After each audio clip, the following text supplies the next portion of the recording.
Tudo bem, pessoal? Eu sou o professor Rodrigo, criador do canal, e esse vídeo atende dois públicos distintos. O primeiro deles é um aluno ou aluna que está começando a aprender conceitos de banco de dados, e a gente vai ver alguns princípios básicos, alguns elementos fundamentais em banco de dados, e um outro público é aquele que já está terminando um primeiro semestre de faculdade ou de ensino técnico e está querendo reforçar alguns pontos importantes, alguns nomes que talvez foram esquecidos ou algo que não foi entendido. Então, entenda esse vídeo como se fosse um grande resumo ou uma grande introdução. Eu tenho para acompanhar aqui a gente uns slides que podem ser úteis, então vou mostrar aqui para a tela de vocês.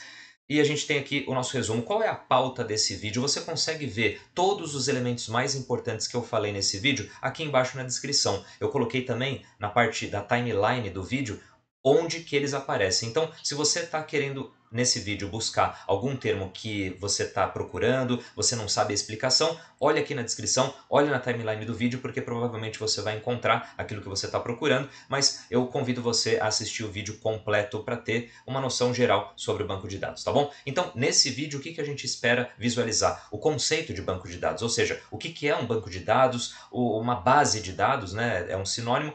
O que é uma tabela de dados? A gente sempre quando vai lidar com banco de dados num computador, a gente está lidando com tabelas. Aí a gente vai ver conceitos básicos sobre modelagem de dados por meio de um diagrama, que se chama diagrama entidade-relacionamento.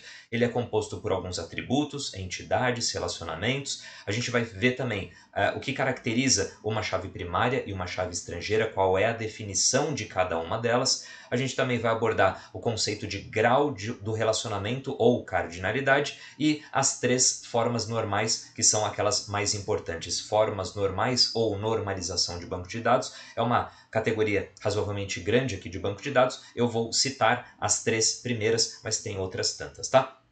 Se por um acaso for interessante para você, se você quiser um aprofundamento de algum desses temas, comenta aqui na área dos comentários o que você gostaria que eu falasse um pouco melhor. E num próximo vídeo também, muito provavelmente, eu devo gravar falando sobre comandos básicos SQL, tanto aqueles DDLs quanto os DMLs. Criação de banco de dados, inserção de dados dentro do banco de dados, leitura deles e assim por diante. Então, vamos começar agora falando da definição do que é um banco de dados. Se a gente precisasse definir o que é um banco de dados ou base de dados, é o local onde a gente guarda ou armazena os dados, para depois conseguir consultar eles. Pensa nessa situação.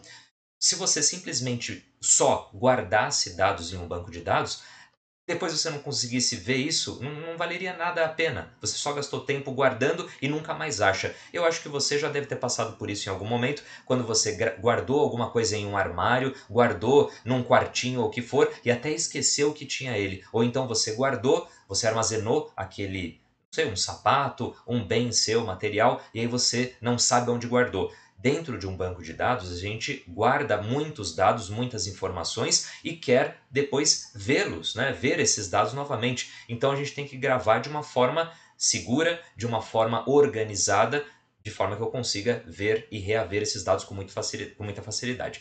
Operações fundamentais de um banco de dados, é importante você saber isso. Se você quiser, você anota, né? Quais são as 4 operações fundamentais que todo banco de dados deve fazer, seja um banco de dados analógico ou digital. É claro que quem está vendo esse vídeo muito provavelmente veio buscando conceitos de um banco de dados de computador, né? Mas é importante que você saiba que todo banco de dados tem que permitir com que você insira dados. Você vai fazer um comando insert no seu banco de dados. Sobre comandos de banco de dados a gente vai fazer um outro vídeo, tá? Depois de inserir um dado, seria muito importante que você pudesse rever esses dados, ou seja, você pudesse ver os dados que já foram armazenados. O comando para isso, o comando SQL para isso, é o comando select. O que mais que a gente pode fazer? A gente tem que poder fazer alterações nos dados que foram armazenados. Vamos supor que você escreveu o nome de um cliente errado. Você escreveu ali, digitou errado. Você tem que poder fazer um update, você tem que poder alterar, atualizar aquele dado. Ou então, imagina que você tem um estoque de um determinado produto, por exemplo, um refrigerante qualquer, e aí você tinha 10, quantidade, né, igual a 10, e por um acaso você vendeu uma dessas unidades, você não vai ter mais 10 refrigerantes, você vai passar a ter 9. É importante que um banco de dados permita que você altere ou atualize algum dado, algum registro lá no seu banco de dados. O comando que faz isso é o comando update. O quarto e último operação fundamental de um banco de dados é poder apagar um dado. Vamos supor que você anotou errado alguma coisa, você anotou um pedido errado, ou então um produto foi cadastrado errado e você não quer mais ver esse produto lá no seu banco de dados, você pode apagar esse registro, apagar os dados de um banco de dados, tá bom? Então, essas são as 4 operações fundamentais, elas são muito importantes, é o básico do básico quando a gente quer usar um banco de dados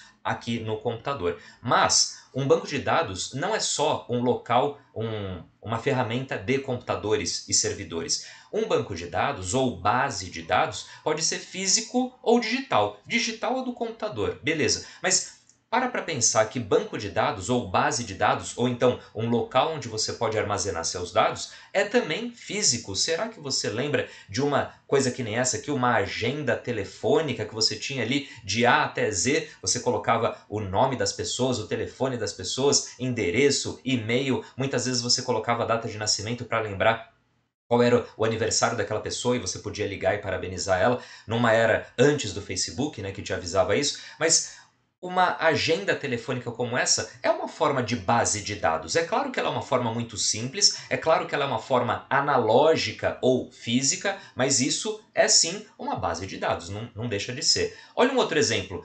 Caderninho de receitas é um espaço, é um local físico, com certeza, analógico, né, que você não precisa de tecnologias digitais para operar ele, mas você armazenava dados dentro dele. Tinha um tipo de catálogo, você poderia ordenar essas receitas, você poderia separar entre doces, salgadas ou o que for, e você poderia colocar todos os elementos daquele bolo ou daquela receita, o modo de preparo, você está colocando conhecimento seu no papel, para que você mesmo lembre depois dessas informações ou para que você possa replicar, passar essa informação para outras pessoas. Esse também são conceitos bem básicos e fundamentais de um banco de dados. Quando você guarda uma informação no banco de dados, seja ele digital ou analógico, né, físico no caso, você não está armazenando só para você. Também já seria importante você armazenar várias e várias informações para você mesmo poder consultar, porque a sua cabeça não consegue lembrar de tantas coisas, mas é muito importante um banco de dados para que outras pessoas consigam acessar aquela base de conhecimento, aquela base de dados, tá? Então, esse é um exemplo. Vamos mais para um último exemplo aqui. Olha esse registro, esse arquivo aqui, né? Cheio de pastas. Esse arquivo até que está muito bem organizado, muito limpo. Ele tem as etiquetinhas indicando qual é a prateleira que ele deve ficar. Qual é a seção que ele está armazenado? Isso é uma base de dados, é um banco de dados físico, é um banco de dados analógico. A gente não está usando aqui um sistema computadorizado para armazenar informação, mas isso também é uma base de dados. Mas lembra, você deve estar aqui porque você está querendo saber sobre banco de dados de computador, certo? Então vamos dar uma olhada aqui, ó. Quando eu vou falar sobre um programa de banco de dados, o termo técnico mais adequado é chamar esse programa de SGBD, que nem está na sua tela ali. O significado de SGBD é Sistema Gerenciador de Banco de Dados. Um programa de banco de dados é um SGBD. Eu tenho aqui uma lista de vários desses bancos de dados, vários desses programas ou então servidores de banco de dados. Vários muito conhecidos aqui nossos. Oracle é o principal fornecedor de banco de dados, é o maior sistema de banco de dados que a gente tem conhecimento, pelo menos na data de gravação desse vídeo. Temos aqui um ótimo competidor ao Oracle, que é o SQL Server da Microsoft. Temos um outro que chama MySQL, ele é gratuito para usar. Postgre e também o Access, que também é da Microsoft. SQL Server e o Access são da Microsoft. Com certeza o Access é um banco de dados bem mais simples do que o SQL Server. Inclusive, se você quiser saber mais sobre Access, confere o vídeo que eu deixei aqui na descrição, né, do vídeo, ou então você dá uma conferida nas playlists aqui do canal, que eu gravei um vídeo mostrando o básico do básico sobre criação de banco de dados de Access, tá? Se você quiser dar uma olhadinha visual aqui, né, nos ícones de cada um desses bancos de dados, você percebe aqui o do Access. Este daqui, esse conjunto aqui, é um outro da Microsoft que não foi citado no slide anterior e chama Cosmos DB. Ele faz parte da nuvem da Microsoft, que a gente chama de Azure ou Azure para alguns. O SQL Server, o MySQL aqui, Oracle, Database 19c e o Postgre, tá? Esses são só alguns exemplos de bancos de dados usados em computadores e servidores, sistema gerenciador de banco de dados. Aí, a gente tem que ter um entendimento de que quando a gente vai armazenar dados em um computador, aqui nesses SGBDs, a gente faz isso por meio de tabelas. Então, você lembra o que é uma tabela, certo? Olha só, esse daqui é um exemplo de uma tabela. Você tem que ter muito claro na sua cabeça os conceitos agora. Ó. O que é uma coluna e o que é uma linha. É muito importante você lembrar, né? Eu só estou recapitulando que a coluna está na vertical, ou seja, isso daqui é uma coluna, isso daqui é uma outra coluna e assim por diante. E você tem que lembrar que as linhas estão na horizontal, ou seja, isso daqui tudo é uma linha, isso daqui tudo é uma linha, certo? Linha está na horizontal, coluna está na vertical. Olha um exemplo de uma tabela já criada para armazenar clientes. Esse daqui é só um exemplo, tá? É claro que a gente poderia colocar muito mais informações, armazenar muito mais dados de alguns clientes, mas eu coloquei aqui um mero exemplo de uma tabela para armazenar dados de clientes. Você repara o quê? Que eu tenho aqui colunas, uma coluna só para colocar o nome de cada cliente, uma outra coluna para colocar o telefone fixo, uma outra para colocar o celular, e-mail e depois o aniversário. Toma cuidado com esse tipo de campo, tá? Chamado aniversário ou data de nascimento. É muito mais adequado você armazenar a data de nascimento do que a idade de uma pessoa. Não importa qual seja essa pessoa no seu banco de dados, tá? Por exemplo, um professor, um aluno, o padeiro, o que for, tá? Se for uma pessoa e você quiser ter o registro de qual é a idade dela, não registre o número, a idade, quantos anos a pessoa tem. Por quê? Porque isso muda todo ano, certo? E aí você vai perder muito tempo registrando isso, atualizando isso. Você pode atualizar, o banco de dados deve permitir que você atualize qualquer informação que seja, mas é muito melhor para você ter o registro de qual é a idade de uma pessoa, você armazena a data de nascimento, tá? Então aqui são dois registros na tabela clientes. Confira isso porque é algo que pode parecer banal para alguns, mas é muito importante você saber. Na tabela clientes, eu tenho vários dados que eu quero armazenar, que nem esses aqui, e por enquanto eu só tenho dois registros. Nessa tabela clientes eu tenho dois registros. Um dos registros são as informações aqui do cliente Ricardo e um outro registro é do cliente Samara, da cliente Samara. Por enquanto eu só tenho esses dois clientes, mas óbvio, se eu precisasse armazenar mais clientes, eu colocaria nas outras linhas logo abaixo, tudo bem? Então, entendeu como é que funciona uma tabela? Um banco de dados, aqui no Access, por exemplo, vai seguir esse preceito. Um banco de dados no SQL Server, no Oracle, o que for, vão seguir todos o mesmo preceito de criação de tabelas. É óbvio, então, que é muito importante você saber como é que cria essa tabela, tá?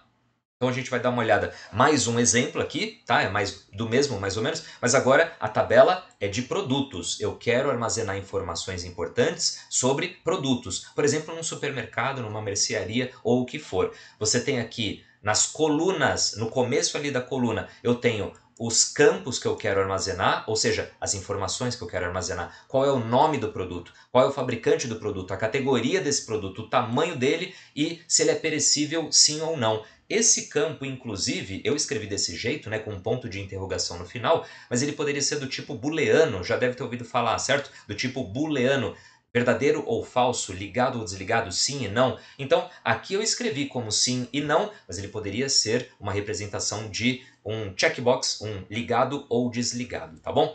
E aqui eu tenho também armazenado dois produtos muito distintos, né? Um deles é um Guaraná, é um refrigerante. Qual é o fabricante dele? Qual é a categoria do tipo bebida? Qual o tamanho da embalagem, né? Será que é uma latinha de 350 ml? Será que é uma garrafinha de 1 litro? E assim por diante. E se ele é perecível, sim ou não? No caso, o refrigerante é perecível, eu marquei que sim.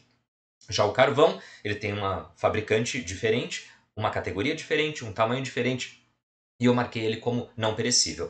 Você poderia fazer esses registros indefinidamente. Uma tabela de produtos pode armazenar 5, 20, 500, mil e tantos produtos. Claro, dependendo do banco de dados, você pode gravar quase ao infinito esse tipo de informação, tá? Mas é importante você separar essas coisas, né? Na tabela de produtos, eu vou guardar informações sobre produtos. Na tabela de clientes, eu vou armazenar informação sobre os clientes, tá bom? É muito importante fazer essa separação.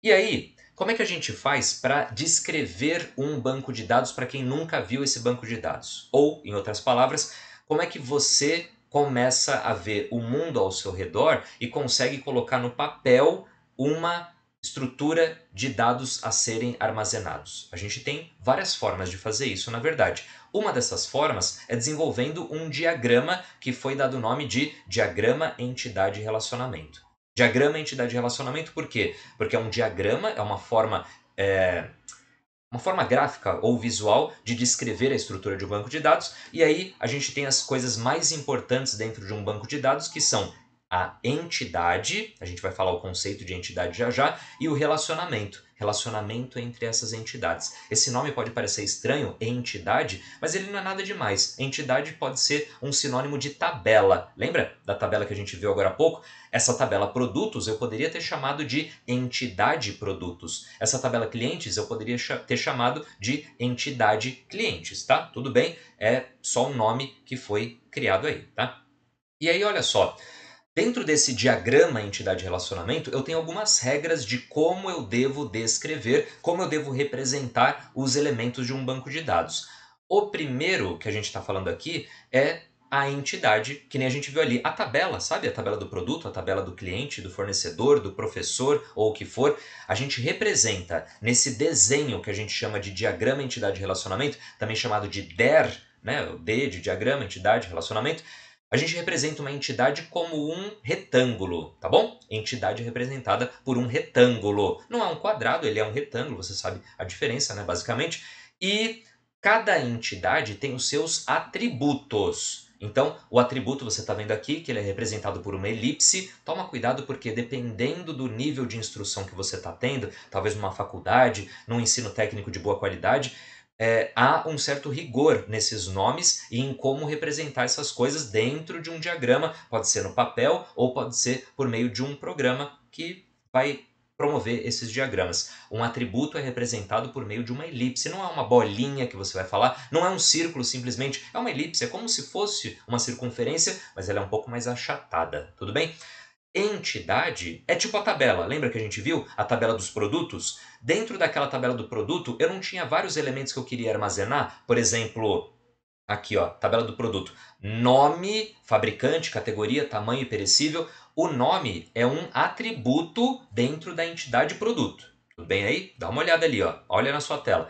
Fabricante é um outro atributo dentro da tabela, dentro da entidade produtos. Categoria, a mesma coisa. Tudo bem? Então, ó, eu vou te fazer uma pergunta e eu já vou te responder, claro, né? Mas você consegue ver quantos atributos nós temos nessa entidade produtos? Confira quantos atributos eu tenho nessa tabela. Vamos ver, ó. Nome é 1, fabricante é 2, categoria é 3, tamanho é 4 e perecível é 5. Nós temos aqui 5 atributos dentro da entidade produtos, tá bom?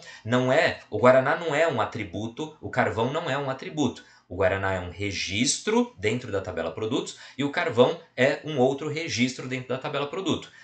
O atributo é o que está em cima aqui da nossa coluna, tá bom? Se fosse aqui o do nosso cliente, eu teria 1, 2, 3, 4, 5, 5 atributos na entidade cliente, tudo bem? E quando eu vou representar por meio de um DER, diagrama entidade relacionamento, eu preciso usar essa forma aqui. Entidade vai ser um retângulo, atributo vai ser uma elipse. E se eu tiver vários atributos, é claro que eu vou puxando ele da entidade relacionada, né? Eu vou usar aqui uma aresta. Cuidado, não é um palitinho, um pauzinho ou o que for. Ele não é uma seta, porque ele não tem aquela figura, né? Como se fosse isso daqui, ó. A gente não usa esse tipo de forma aqui no nosso atributo básico, né? Ele é uma aresta, uma linha, tá bom?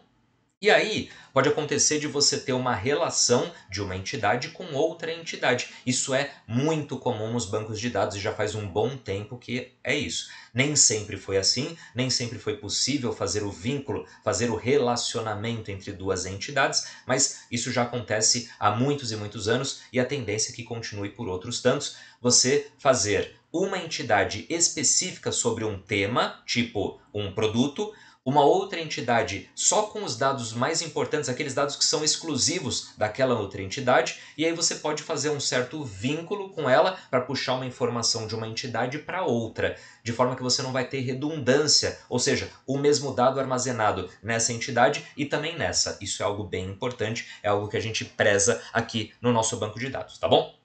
Então vamos dar uma olhada aqui, ó. O relacionamento é representado aqui no nosso diagrama entidade-relacionamento por meio de um losango. Cuidado com essa palavra. Você repara que eu até escrevi ela por aqui. Se escreve losango, não existe losângulo, tá bom? Losango é esse, basicamente esse quadrado aqui, só que viradinho, né? O que mais? Olha só, em algum momento, quando a gente está começando a estudar banco de dados, quando a gente está começando os nossos estudos aqui do meio ambiente que a gente está, para definir, para construir um diagrama, pode acontecer de você ver dois atributos que precisam de tratamento, precisam de uma atenção especial. Olha só, eu representei uma entidade, você sabe essa altura do campeonato que entidade é sinônimo de tabela, né? E eu representei um atributo. Só que você viu como eu representei esse atributo? Com mais de um anel ali, né, com uma borda meio estranha ali, eu represento dessa forma um atributo que a gente chama de atributo multivalorado. No nosso dia a dia, na nossa vida real, pode acontecer de você querer armazenar uma informação no banco de dados, mas na verdade, essa informação você não quer armazenar uma coisa só, você quer mais de uma. Vou te dar um exemplo, que nem eu coloquei aqui, telefone ou e-mail.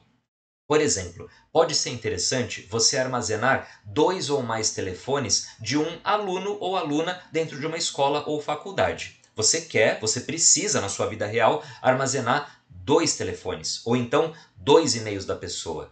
Se é importante para você, a gente consegue lidar com essa informação dentro de um banco de dados. Mas você tem que lembrar de uma regra que é muito importante. Apesar do diagrama entidade-relacionamento permitir que você represente um atributo que pode ter vários valores, vários ou atributos dentro dele, né, mais ou menos, não é o mais adequado a se fazer. Eu já estou te dando um spoiler de que se você precisa armazenar dois ou mais telefones de uma pessoa, você não vai ter um campo só chamado telefone que você vai armazenar esses dois telefones. Não faça isso, não é uma boa prática.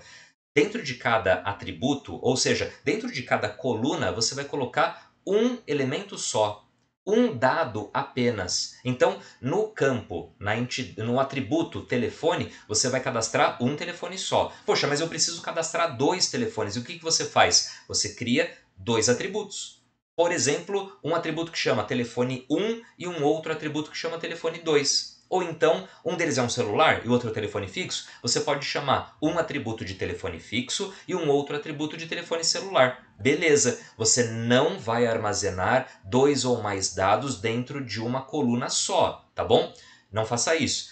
Isso a gente dá o nome de atributo multivalorado, mas você precisa arrumar essa situação. Você não vai ter um atributo só, uma coluna só no seu banco de dados, que vai ter, por exemplo, três e-mails. Um e-mail pessoal, um e-mail profissional e um outro e-mail ali, sei lá, por que que você está querendo. Mas o importante é, se para você, se para a sua realidade é muito importante ter 3, 4, 5 e-mails, você não vai armazenar todos eles em uma coluna apenas. Você vai criar uma coluna para cada e-mail, um atributo para cada e-mail. E aí você vai dar o nome que você quiser. E-mail pessoal, e-mail profissional, e-mail o que você quiser, tá? Você dá o nome que você precisar, mas já saiba que é possível registrar atributos multivalorados no seu diagrama entidade-relacionamento, mas eu já estou te falando que isso, dentro de um banco de dados mais refinado, vamos dizer assim, não é o mais adequado. Via de regra, não é o mais adequado.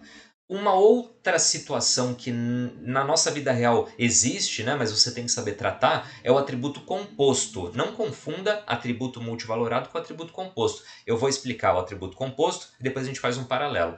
O maior exemplo de atributo composto que a gente tem e que sempre a gente vai querer usar é o endereço. Quando a gente está começando a estudar banco de dados e a gente quer armazenar informações sobre uma pessoa, seja ela um professor, aluno, médico, paciente, enfermeira, bibliotecário ou o que for, a gente quer guardar essa informação de endereço. É uma informação bem importante. Você que está na escola, por exemplo, deve ter passado para a secretaria a informação sobre o seu endereço. Perfeito isso. Pode ser importante, na sua regra de negócio, armazenar endereço. Joia.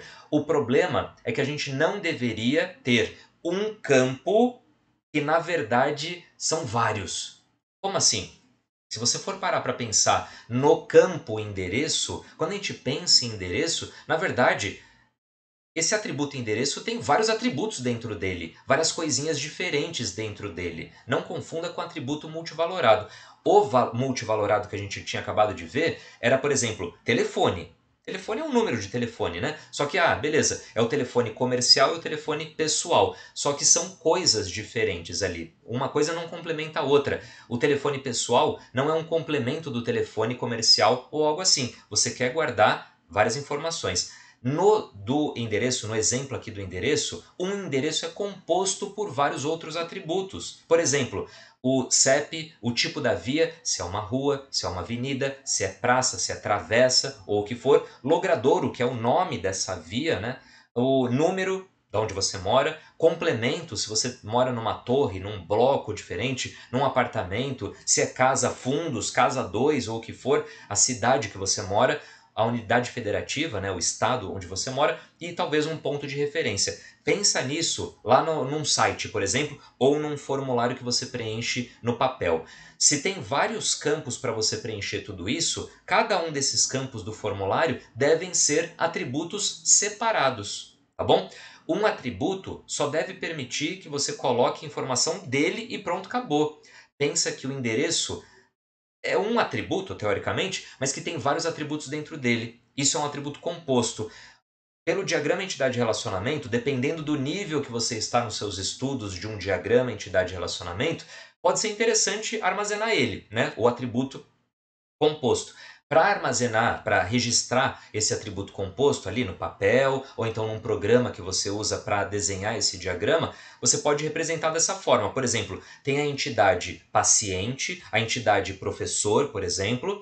Aí você colocaria aqui o atributo endereço e, puxando deste atributo endereço, você puxaria CEP, o tipo da via, o número, a cidade e assim por diante. Mas eu já te falo, pelo menos para quem já está no meio para o final de um curso de banco de dados, num semestre ou o que for, você já deve ter ouvido falar que endereço é uma coisa que você deve desmembrar. Ou você vai criar vários atributos para esse endereço dentro de uma entidade, ou você cria uma entidade chamada endereço para depois fazer um vínculo com as pessoas que têm esses endereços. Então, são várias formas de fazer. Uma delas é: não use um atributo chamado endereço. Você quebra esse único endereço, o único atributo, em vários atributos que têm relação com o endereço, tipo esses nomes todos, e você coloca todos esses atributos dentro de uma entidade. Isso é uma opção, tem gente que não gosta. Talvez a forma mais organizada de guardar essa informação é: você cria uma tabela só de endereço, uma entidade só de endereço, e depois você preenche esse endereço, né, e vincula toda essa informação com aquelas pessoas que você quer. Isso dá para fazer tranquilamente. Nesse vídeo eu acho que não vai dar para a gente mostrar isso, mas se você quiser tirar alguma dúvida, comenta aqui embaixo que a gente pode fazer um vídeo só com isso, tá? O que mais que a gente tem para falar? Vamos ver alguns exemplos aqui, exemplo prático de como que a gente está mostrando um banco de dados por meio de um diagrama entidade-relacionamento. Lembrando que o diagrama entidade-relacionamento é uma forma de representar a estrutura de um banco de dados. É uma das formas. Você pode usar outros modelos, tá bom? Olha isso daqui. Esse daqui é uma representação de uma entidade aluno e os seus atributos. Você repara que aqui, ó, aqui embaixo, eu tenho o aluno, né, a entidade aluno, a tabela aluno e os seus atributos. Eu tenho um atributo aqui de nome, um atributo data de nascimento, um atributo CPF e aqui, como ainda é possível, né, já que a gente está no começo aqui dos nossos estudos, eu coloquei um atributo chamado endereço. Como ele é um atributo composto, eu puxei, eu derivei desse atributo o CEP, o número que você mora, a rua e é claro que está faltando outros tantos, né? Mas lembre-se que eu estou te mostrando como é que faz o diagrama entidade-relacionamento, mas eu também já te falei que você não deve ter um atributo, um único atributo chamado endereço. Você pode ter vários atributos que tem a ver com endereço, né? Ou então você cria uma entidade só para os endereços. Vamos dar uma olhada num outro exemplo aqui num banco de dados. O professor. Você repara que não mudou praticamente nada, certo? Olha só, aqui está professor, mas se eu voltasse, aqui seria o aluno, né? Não mudou nada. Muitas vezes, quando você está em um banco de dados de uma escola, banco de dados de um hospital, banco de dados de uma padaria, você vai ter profissionais diferentes, por exemplo, ou então pessoas que assumem papéis diferentes dentro daquele ambiente. Por exemplo, numa escola, pode ter o professor, pode ter o aluno, pode ter o pessoal da limpeza, pode ter o pessoal do administrativo. Todos eles são pessoas, só que cada uma dessas pessoas pode ter características diferentes. Dados que você precisa armazenar de umas pessoas e não precisa armazenar de outras. Mas a base é sempre a mesma, né? Toda entidade que envolve pessoa precisa ter o nome dessa pessoa, certo? Pensa nisso. Um dos atributos mais importantes de uma entidade, de uma pessoa, por exemplo, um professor, aluno, farmacêutico ou o que for, tem que ser nome. O nome da pessoa é muito importante. Tabela de produto, a mesma coisa. Uma das coisas mais importantes de você lembrar sobre um produto é o nome dela, nome desse produto, né? Tá bom? Vamos dar mais um exemplo aqui. Curso, né? A gente está num banco de dados de uma escola e eu tenho uma entidade ou uma tabela chamada curso.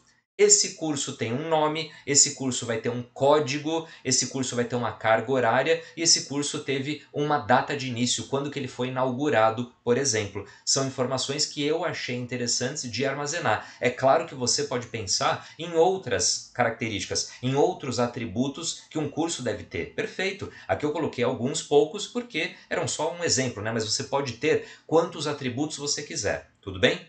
Você, em uma entidade, em uma tabela, pode ter quantos atributos você quiser. Se você quiser, se você precisar armazenar 50 coisas de um determinado entidade, né, de uma determinada tabela, você pode ter. Não há limite de quantos campos, de quantas colunas a sua tabela vai ter, tá bom? Você vai armazenar tudo aquilo que você achar muito importante. É importante armazenar para lembrar depois, por exemplo, né? Olha aqui o nosso banco de dados da escola, ainda aquele banco de dados, e aqui uma possível relação, né? Uma possível relação, um possível relacionamento entre o aluno e o curso. Não estou falando que sempre que você for representar um banco de dados de escola, vai haver essa relação. Não é isso que eu estou falando. Eu só quero dizer que é possível pensar em um relacionamento entre o aluno e o curso. E aí, quando a gente está representando no diagrama entidade-relacionamento, geralmente você, sempre, né, você coloca o losango na relação aqui entre duas entidades, e é recomendado que você coloque aqui dentro um verbo já conjugado, que faça sentido aqui nessa relação. Por exemplo, o aluno faz o curso. Por exemplo, tá? Poderia ser o aluno estuda o curso. Algo assim, tá? Só para deixar a ação envolvida, só para a gente notar que existe realmente um vínculo entre duas entidades. Vamos ver um outro exemplo aqui, um banco de dados de mercado, tá bom? Um mercadinho, um supermercado ou o que for. Eu vou ter uma entidade para produtos. Dentro desse contexto de mercado, produto é uma coisa muito importante. São muitos produtos, certo? Imagina um supermercado daqueles. Quantos produtos eles têm? Vários, mais de 100, mais de 200 talvez. É impossível você lembrar de cabeça o nome e todas as informações que você precisa de um produto. Tudo na cabeça de uma pessoa é uma loucura. Várias outras pessoas precisam saber dessas informações. E se essa pessoa, por um acaso, pegar férias, se ela pessoa adoecer, se ela sair da empresa, a informação não pode ficar na cabeça de uma pessoa só. Então, você tem que colocar num sistema. Nem que seja um caderninho, mas é claro que a gente estuda, a gente está preparando vocês para fazer por meio de um sistema. Nem que seja um Access, que é um banco de dados simples, mas já bem funcional para pequenos negócios ou então para o uso pessoal, tá? Nesse banco de dados mercado, uma entidade, uma tabela possível é a tabela produto. Quais são as informações que eu quero armazenar sobre algum produto? Eu coloquei aqui o código desse produto, que poderia ser um código que o mercado criou, ou então poderia ser o código de barra desse produto. Você tem o nome do produto, você tem a quantidade ali que está disponível para venda, e você pode ter essa informação se ele é perecível, sim ou não, yes or no, true ou false, tá? Outro exemplo aqui, ó, do funcionário, muito parecido com aquele do professor e do aluno, certo? Geralmente, uma tabela de uma pessoa vai ser parecida. Tem que ter nome, tem que ter os documentos tipo CPF, RG, data de nascimento, tem que ter telefone, tem que ter informações sobre endereço. De novo, eu estou representando o endereço como um atributo composto, mas na verdade você já sabe o que eu tenho para falar sobre o endereço, né? Vamos dar uma olhada aqui numa possível relação de banco de dados mercado entre o cliente e o produto. Poxa, você pensa na vida real? Não existe uma relação, na vida real ali, você vai comprar alguma coisa no mercado. Um cliente não faz uma compra de um produto? Você consegue pensar nisso, certo? Você vai no mercado para comprar alguma coisa, via de regra. Você é um cliente naquela situação e você quer adquirir, você quer comprar um produto. A gente entende então que existe um relacionamento entre essas duas entidades. Você na tabela cliente vai armazenar dados, armazenar atributos só do cliente, coisas que são suas. Na tabela produto, eles armazenam tudo que é do produto e aí quando o cliente for fazer uma compra, vai ser armazenada informação de um e de outro ali no nosso banco de dados. Existe uma forma certa de fazer isso, é claro, muito bem organizada. A gente está entrando agora num outro conceito que é muito importante, esse nome é muito importante, o conceito é muito importante, a aplicação disso é muito importante. Então vamos ver. Conceito de chave primária. Primeira coisa, chave primária, mesmo aqui no Brasil, muitas vezes a gente chama de primary key. Olha só como é que escreve, primary key, é mais ou menos assim que a gente fala. Também pode estar escrito a sigla do primary key, que é PK. Ou seja, quando você está trabalhando com um banco de dados e alguém te pergunta qual é a PK dessa entidade, qual é a PK dessa chave primária, aliás, qual é a PK dessa entidade ou a PK da tabela, a chave primária dessa tabela vai ser um elemento que é muito importante que a gente precisa falar. O que é chave primária? É basicamente um identificador único de um registro dentro de uma tabela. Como assim? Não entendi nada. Lembra da sua tabela? Tabela produto, tabela cliente. Lembra que você tem vários atributos ali? E aí, quando você tem toda aquela tabela montada, você vai cadastrando os produtos, cadastrando as pessoas. Lembra que cada pessoa numa tabela é um registro. Então, eu, numa tabela de professores de uma instituição de ensino, sou um registro. Tudo bem? Um registro dentro de uma tabela.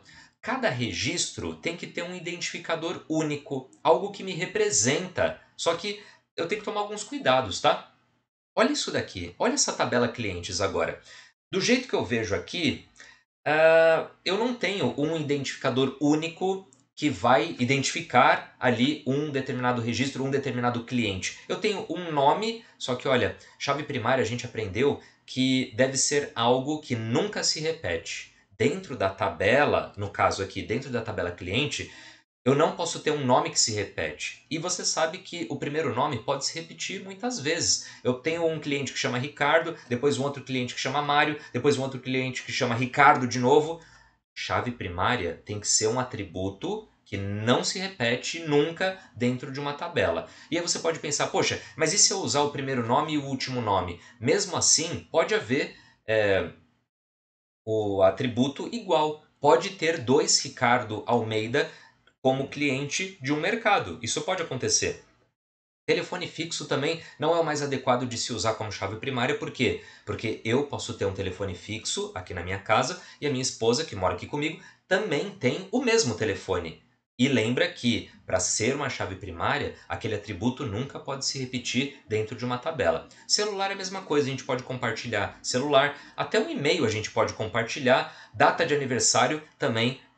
Eu não sou a única pessoa que nasceu num dia específico, então aqui eu não tenho exemplos de uma possível chave primária. Mas vamos dar uma olhada ali, né? A gente vai mudar um pouquinho rapidinho, mas já vai voltar para aquela tabela. Preferencialmente, a chave primária deve ser um número. Mas eu digo preferencialmente por quê? Porque se você quiser criar um código alfanumérico, ou seja, um código que envolve letras e também números, você pode. Uma chave primária, o identificador único daquele registro dentro de uma tabela, até pode ser usado letras e números, ou só letras, um código só de letras, mas é muito adequado, é muito útil, é muito fácil de lidar com uma chave primária que seja numérica. Até porque os bancos de dados têm uma tecnologia que podem gerar essas chaves primárias, gerar esse identificador único automaticamente e incrementalmente. Por exemplo, imagina uma escola. A secretaria não precisa lembrar qual foi o número do último registro, o número do último ali registro de matrícula de um aluno, ele não precisa memorizar isso de cabeça. Toda vez que a escola for registrar um novo aluno, o sistema de banco de dados que já vai gerar o número automaticamente. Isso é interessante e só é possível se a chave primária for do tipo numérico, tá? A chave primária pode ser criada por você, tipo do nada, não era um atributo do cliente, não era um atributo, não era uma característica ali do produto, mas você pode criar esse atributo novo, a gente chama isso de chave primária artificial, ou então você pode usar um atributo que é ali da tabela, certinho, um atributo que já é uma característica daquela coisa, daquela entidade, e você transforma aquele atributo em chave primária. A gente dá o nome disso de chave primária natural, tá? Ou chave primária candidata. Vamos dar uma olhada aqui, ó.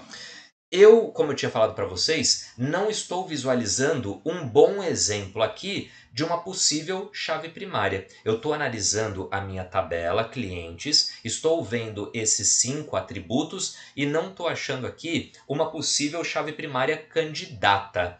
Então, nesse caso, eu posso criar uma chave primária artificial. Mas olha só, eu tenho um exemplo aqui, eu troquei só pelo exemplo, tá? Tirei aquela data de nascimento e coloquei CPF. Não estou falando que cadastrar a data de nascimento é errado. Eu só quis dizer que, se por um acaso eu tivesse uma tabela como essa, o CPF é um dado que não se repete no Brasil, né? Quem tem o CPF tem um número único no Brasil. É um número que não se repete. Você poderia usar o CPF como chave primária. Nesse caso, CPF seria uma chave candidata. Ela é candidata a ser chave primária, tudo bem?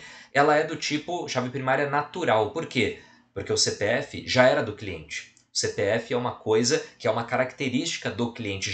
O cliente já chegou numa possível loja tendo o CPF. Não foi um atributo criado artificialmente, tá bom? Um exemplo de atributo criado artificialmente seria um ID ou um código de cliente, que nem a gente está vendo aqui na tela. ID vem de identificador, né? O ID, alguns vão falar ID.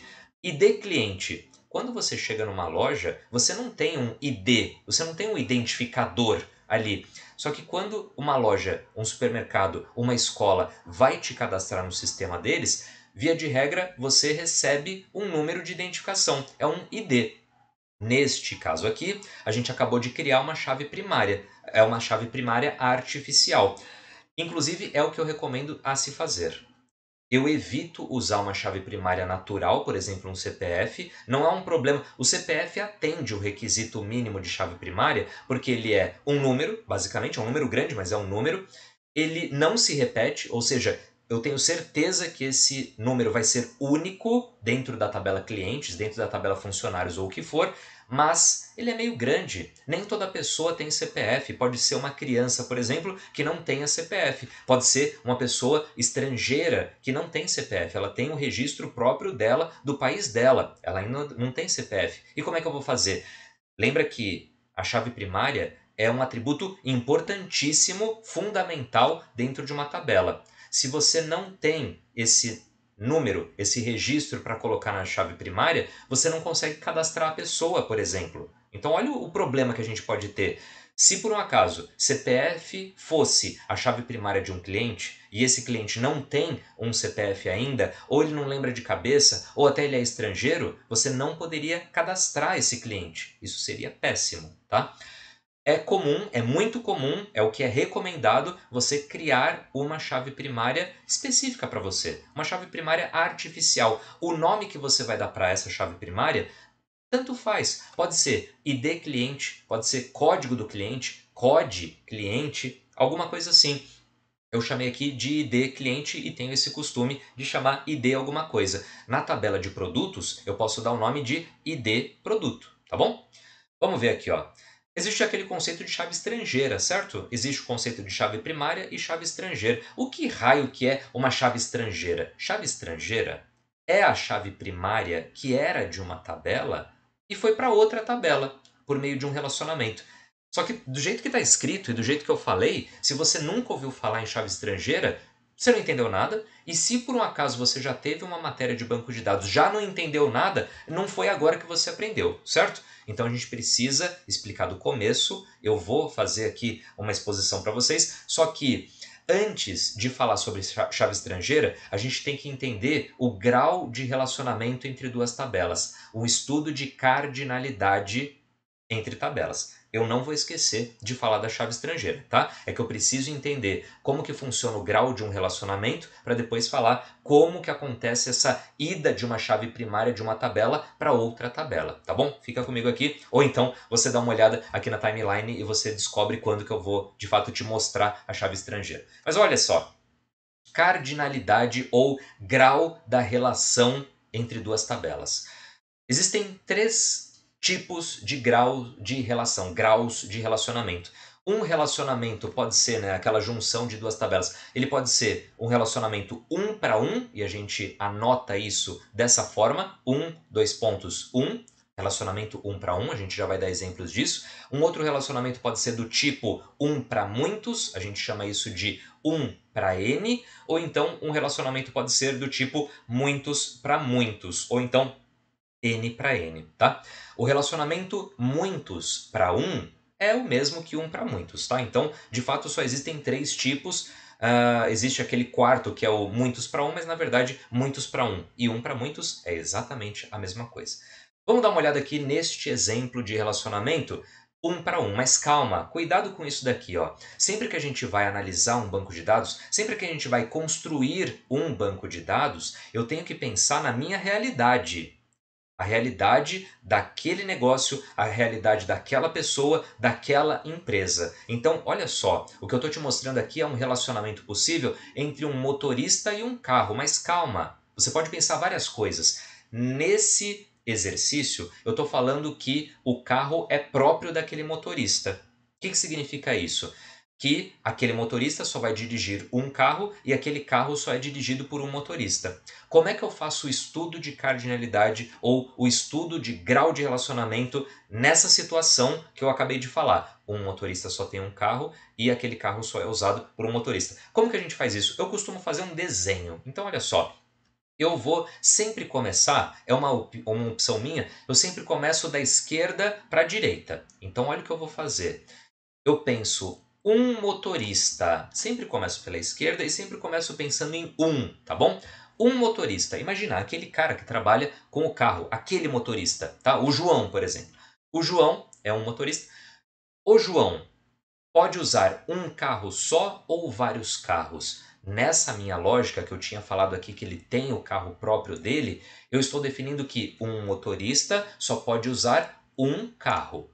Beleza, não parei por aí. Você nunca vai parar só da esquerda para a direita, depois você tem que fazer da direita para a esquerda. Mas por enquanto eu descobri que um motorista, aquele motorista, só dirige um carro. Aquele Corsa, aquele Celta, aquele o que for.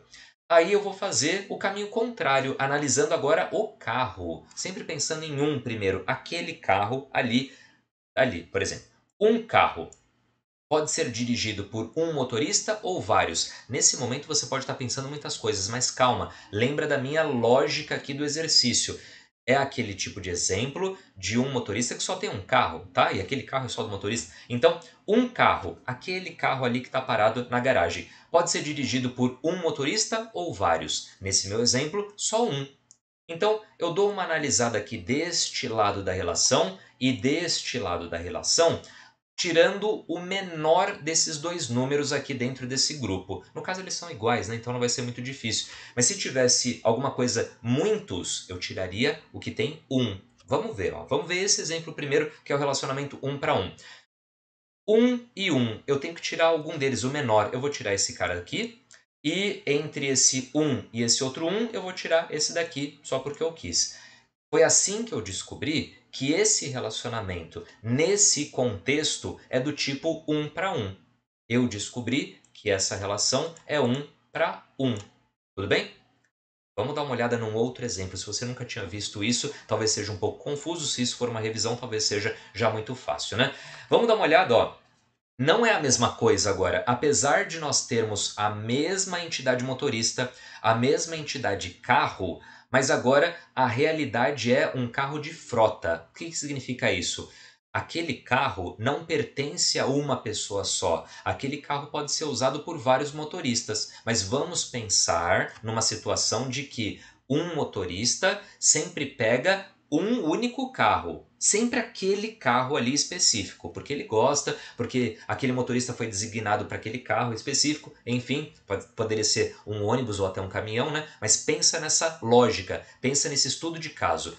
Um motorista só vai poder usar um carro, mas aquele carro pode ser usado por vários motoristas. Por exemplo, um motorista vai usar por 8 horas seguidas, depois um segundo motorista por outras 8 horas e depois um terceiro motorista por outras 8 horas, fechando aí um dia inteiro de trabalho. O carro foi dirigido por várias pessoas, mas cada pessoa usa um único tipo, um único modelo ali de placa certinha, um único. Vamos dar uma olhada como é que a gente desenha essa cardinalidade. Eu sempre começo aqui da minha esquerda, pensando em alguma coisa, né? No caso aqui é o motorista.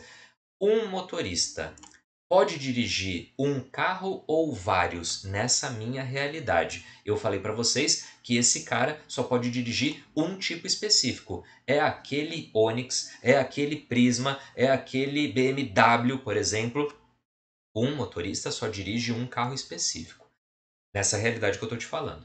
E aquele carro específico, aquele Onix de placa X ali, ele pode ser dirigido por uma pessoa ou por vários. Nessa realidade que eu te mostrei agora, ele pode ser dirigido por vários. Então eu represento com o N. Eu faço um tipo de um conjunto aqui, uma bolinha aqui, né?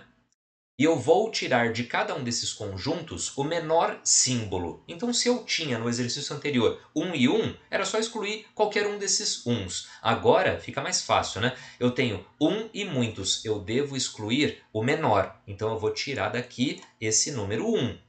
Aqui, entre 1 e 1, eu tenho que tirar um deles, eu vou tirar esse daqui de cima, só porque eu quero, tá? Tanto faz se você tirar de cima e de baixo. Eu descobri aqui duas coisas importantíssimas que vão servir para saber o grau da relação e para saber daquele lance da chave estrangeira, tá bom? Eu descobri que esse relacionamento é um para muitos. Apesar de estar escrito N para um, você lembra que é a mesma coisa, tá? Eu descobri então, primeira coisa, que esse grau de relacionamento, a cardinalidade desse relacionamento é um para muitos, e eu descobri que o fluxo desse relacionamento está acontecendo dessa maneira aqui. Um carro para muitos motoristas. Mas até agora isso não quer dizer nada para você, né? Em outras palavras, o que isso significa é a chave primária da tabela carro vai ser copiada para a tabela motorista. A chave primária do carro, que pode ser o ID do carro, vai ser migrada, né, entre aspas, e vai ser transformada em chave estrangeira aqui dentro do motorista. Eu tenho um exemplo aqui mais visual para você, tá? Antes a gente vai ver sobre uma aula particular. Calma, que a gente já vai ver bem claro essa história de chave primária saindo de uma tabela e indo para outra. Olha um outro exemplo que eu já defini, né, que eu já estou passando a resposta, que é do tipo 1 para muitos, mas é uma aula particular. Pensa nesse cenário que existe um professor, que pode ter vários alunos, mas aquele aluno sempre procura só um professor, só aquele professor, tá bom? É como se eu tivesse na minha casa lecionando para vários alunos, possivelmente, né, um depois do outro, mas nessa empresa, nessa escola só tem eu, tá? Vamos pensar nessa situação. Eu tenho aqui um professor, pode dar aula para vários alunos, mas um aluno, aquele aluno específico, só tem aula com um professor. Eu dou uma olhadinha aqui nesse conjunto, dou uma olhadinha nesse outro conjunto aqui e vou excluir o menor. Lembra disso? Então, ó, entre 1 e 1, eu vou tirar um deles aqui, tanto faz. E entre muitos e 1, eu vou tirar o menor, que é o 1. Beleza. Eu descobri duas coisas, que o relacionamento dessas duas tabelas é do tipo 1 para muitos. Então, aqui 1 para muitos. E eu descobri que a direção desse relacionamento ocorre da esquerda para a direita aqui. Um professor para vários alunos. a chave primária desse professor, por exemplo, um ID professor, vai ser copiado aqui para o aluno com o mesmo nome, tá? O aluno vai ter ID do aluno, nome do aluno, e-mail do aluno, telefone do aluno, blá blá blá, e ele também vai ter ID professor. É assim que o banco de dados, é assim que o SGBD entende o relacionamento. Dentro de um programa de banco de dados, você não representa isso daqui, esse losango ou o que for, isso não existe. Mas para um banco de dados ele vai entender quando você criar uma chave estrangeira, né? Ou seja, a chave primária que era de uma tabela vindo para cá. É assim que ele detecta que há um relacionamento. Tá? E é claro que você precisa fazer um outro comandinho, né? Olha um exemplo aqui de um relacionamento muitos para muitos. Aqui é, no caso, uma escola qualquer, né? Imagina uma ETEC, imagina uma FATEC ou qualquer escola que você já estudou no ensino médio ou ensino fundamental. Eu começo aqui, né? Imagina, um professor, tipo eu aqui na minha sala de aula, ensino, eu dou aula para vários alunos de uma vez, né? E aquele aluno, aquele meu aluno que está na sala de aula, ele vai ter aula com vários professores. Não sou eu o único professor de uma faculdade ou de um ensino técnico, existem vários. Eu dou uma olhadinha desse lado e também dou uma olhada deste outro lado e vou eliminar o menor valor. Lembra? Então entre um e muitos eu vou eliminar o 1 e entre o muitos e o 1 eu vou eliminar o 1 aqui. Eu descobri que esse relacionamento é do tipo muitos para muitos. Relacionamento muitos para muitos. Que por um enquanto, né, no diagrama entidade-relacionamento, você pode até representar de forma bem introdutória esse relacionamento muitos para muitos, mas na verdade, um relacionamento muitos para muitos não existe dentro de um banco de dados. Ele não consegue existir, não encaixa um relacionamento muitos para muitos. Esse relacionamento vai acabar virando uma entidade associativa, que a gente chama. Em outras palavras, esse relacionamento vai virar uma entidade, que nem foi o professor ou o aluno, ele vai receber outros atributos, e aí essa entidade vai ter relacionamento com essa daqui e essa outra daqui. Vamos dar uma olhada aqui, ó. É o que eu tinha falado, o sistema gerenciador de banco de dados, o programa de banco de dados não aceita relacionamento muitos para muitos, é assim que a gente representaria introdutoriamente no diagrama entidade-relacionamento um relacionamento muitos para muitos, mas o que a gente deveria fazer é desmembrar esse relacionamento criando uma nova entidade. Ficaria mais ou menos assim, olha a minha tela, olha o antes, professor, ensina, aluno. Eu acabei criando aqui, né, já que esse relacionamento é do tipo muitos para muitos, e esse relacionamento virou uma entidade, como toda entidade ela vira uma tabela no final das contas, lembra? Tabela, linhas e colunas. Se ela é uma tabela, ela tem que ter um nome de tabela, ela tem que ter atributos dessa tabela. Então esse ensina, esse ato de ensinar, essa ação, essa relação entre professor e aluno passa a ser uma entidade. E eu chamei essa entidade de aula, por exemplo. Então, o professor faz relação com essa aula, que era aquele nosso relacionamento ensina, sabe? E o aluno também faz relacionamento com essa nova tabela aula. E aí eu descobri o seguinte, que quando acontece essa entidade associativa, o relacionamento passa a ser um para muitos aqui e um para muitos aqui. Percebe isso? Ó? Um para muitos, um aqui para muitos. Ou seja, a chave primária do professor vem aqui para a aula, a chave primária do aluno vem aqui para a aula também. Essa tabela aula pode receber uma chave primária nova só para ela, tipo um ID da aula, ID aula, tá bom? E pode receber outros tantos atributos. Qual é a sala usada, qual é o andar dessa sala e assim por diante, tá? Vamos dar uma olhada naquele exemplo, agora a resposta, né? Daquele um para muitos do carro de frota, por exemplo. Eu tenho aqui o seguinte, um motorista dirige o carro, né? Ele é do tipo um para muitos, o carro de frota. O que eu tenho aqui? Ó? Os meus atributos, ID do motorista, que é a chave primária, PK, o nome do motorista, celular do motorista e o CPF do motorista. Poderia ter outros atributos, é claro. E aqui eu tenho informações sobre o carro, ID do carro, que é o identificador do carro, chave primária, o modelo do carro, a cor do carro, o Renavan, que é um documento importante ali do carro. Quando eu descubro que esse relacionamento é um para muitos, lembra daquela história? Um para muitos, um carro pode ser dirigido por vários motoristas. Eu descobri que a chave primária desse carro vai vir aqui como chave estrangeira. Não é que eu tiro a chave primária do carro não, tá? A chave primária do carro continua lá sendo chave primária, mas você basicamente copiou aquele atributo, levou para outra entidade, uma cópia, mas essa cópia aqui, ó, esse ID do carro dentro do motorista, aqui nesse contexto é uma chave estrangeira, é uma Foreign Key, FK. Tudo bem? Eu descobri que é um para muitos, então o atributo, a chave primária do carro que vem aqui para o motorista. Vamos para aquele outro exemplo, agora passando a resposta, né, oficial, da aula particular. Um professor dá aula para vários alunos, mas aquele aluno só tem aula com um professor. Você tem os atributos do professor, atributos do aluno. Você sabe que nesse exemplo é um professor dá aula para vários alunos, um para muitos. Na ponta que está o meu N é que vai receber a chave primária da outra tabela. Ou seja, se o N está mais próximo do aluno, o aluno vai receber a chave primária da outra tabela, transformada aqui em chave estrangeira. Ou seja, o ID do professor vem para cá para o aluno como chave estrangeira. Tá bom? Olha como é que fica ali, ó, a tabela já montada, né? Temos o professor, temos o aluno recebeu o ID do professor e tem muita gente que fica com a dúvida, pô, mas como que isso é representado no banco de dados? Como que isso fica na tabela? Fica assim, ó, eu tinha ID do aluno, o nome do aluno, o celular do aluno, o CPF, todos esses elementos que estão aqui, e também eu criei um novo atributo chamado ID professor. E aí eu preciso colocar nesse ID do professor o código, ou seja, a chave primária do professor que está dando aula para aquele determinado aluno. Ou seja, olhando essa tabela, eu descobri que o professor de código 3 deu aula para o Ricardo e também para a Samara.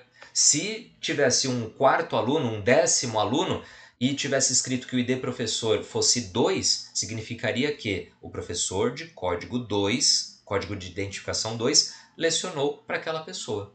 Tudo bem? Sobre normalização de banco de dados eu vou deixar para um próximo vídeo porque esse já bateu 1 hora e aí eu vou ter um vídeo só para isso, tá bom? Se você esperou até aqui, espere um pouco mais porque vai ser falado sobre normalização de banco de dados, as formas normais num próximo vídeo, tá? Eu agradeço muito se você ficou até aqui. Curte o vídeo se você gostou, se você teve alguma coisa que você não sabia, se teve uma explicação que foi um pouco mais fácil do que aquela que você viu em sala de aula. Comenta se você teve alguma dúvida e eu vou te responder por aqui mesmo. Eu agradeço. Se você acha que esse vídeo pode ter sido útil para algum outro colega da faculdade ou do ensino técnico, manda lá para ele, porque pode ser útil, tá bom? Eu vou ficando por aqui. Bons estudos para vocês e não perca os próximos capítulos aqui dessas aulas de banco de dados. Um abraço e tchau, tchau.